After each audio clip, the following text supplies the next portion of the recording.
Here we are with Mike with new writing tips. Hey folks, I'm going to talk about the role of a comic creator today. Comic books are probably the most transparent multi-medium you can use to communicate. They look so simple. Everybody thinks they can do a comic, and everybody does. But as in every other field of the arts or expression, they run the gamut from unreadable to brilliant. You want to tend toward the brilliant side. Well, how do you do that? Well, one way is to have a gripping, compelling, emotionally satisfying story that will stick with the reader, but that's up to the individual writer. Right now, I want to talk about the technique of writing and why it's important for the writer to provide visual direction and all the dialogue up front.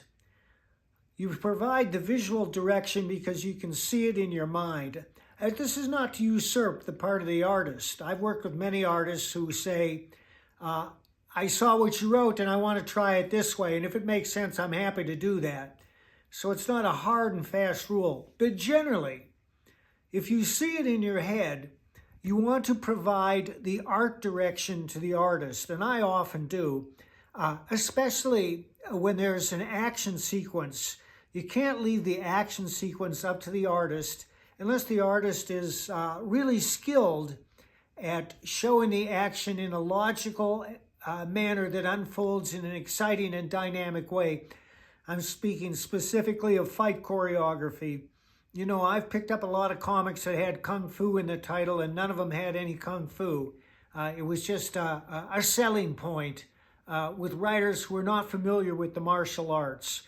That's why I strive to show martial art techniques that are realistic and compelling and dynamic and unfold in front of the reader in a logical manner. And one way to do that, and one of the most important ways, and this is the way they do it in films, is you hold your camera steady and let the figures do the moving. You want to know what I mean? Just look at any Donnie Yen film, especially the Ip Man movies. Nobody wants to see an extreme close-up of a fist slugging a chin. Nobody wants to see that. It doesn't advance the story. It's not visually interesting. They want to see the technique unfold. Now, if it's a simple punch, you can break that up into as many panels as you want. It really doesn't require a lot of panels, but there's the preparation and then there's the follow-through.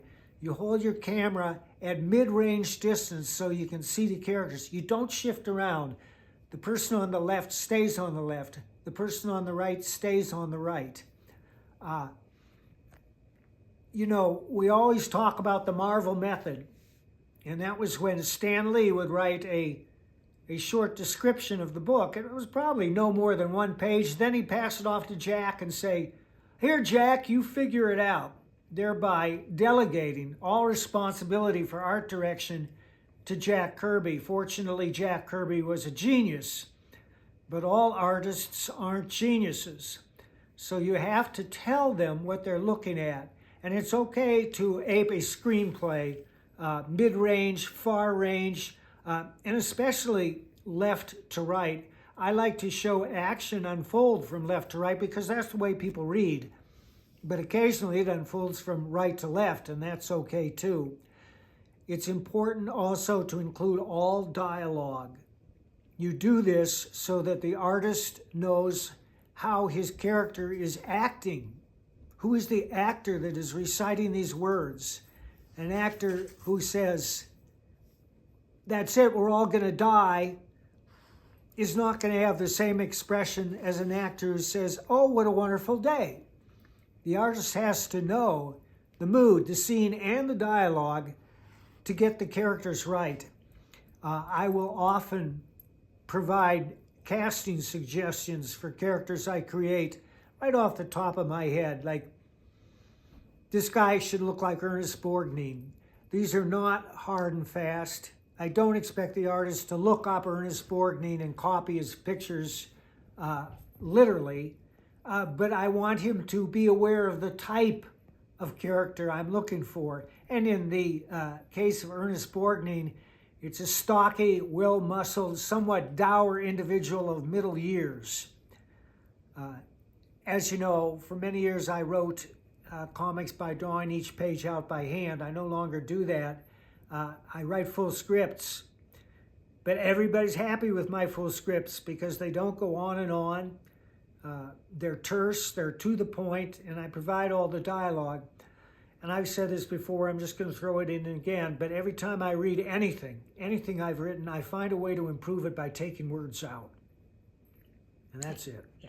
And just a little for the audience, so Mike has a good idea of like karate or martial arts moves because you are, what, fourth degree black belt in karate, is that right? That's true.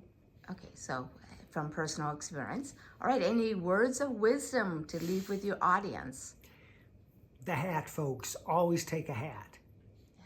Okay, the next one we're going to wear a little bit more stylish hat, but that's all right. It's cold here. It's cold in Colorado. All right, thanks for watching. Like, comment, subscribe. Much appreciated. Thank you.